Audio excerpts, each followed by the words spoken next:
La destruction des forteresses sataniques.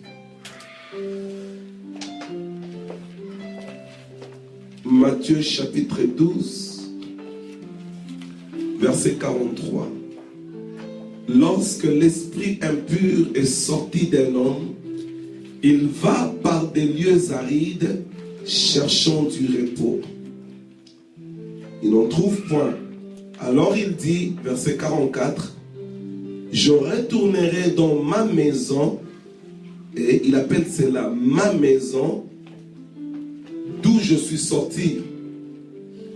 Et quand il arrive, il la trouve vide, balayée et ornée.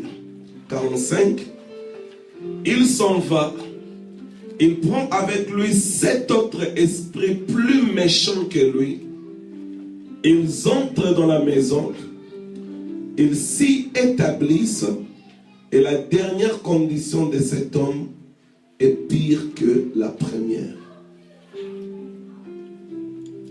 La destruction des autels. Josué chapitre 6, verset 1.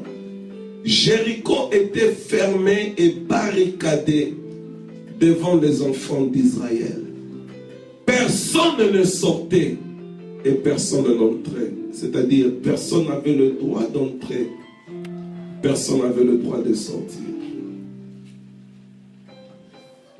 Marc chapitre 5, verset 1, Nazokita.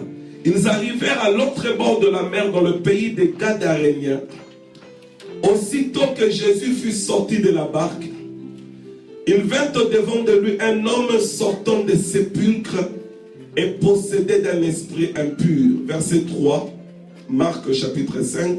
Cet homme avait sa demeure dans les sépulcres et personne ne pouvait plus le lier, même avec une chaîne. 4. Souvent il avait eu les fers aux pieds. Il avait été lié des chaînes, mais il avait rompu les chaînes et il avait brisé les fers. Personne n'avait la force de le dompter. Il était sans cesse nuit et jour dans les cimetières, sur les montagnes, il criait.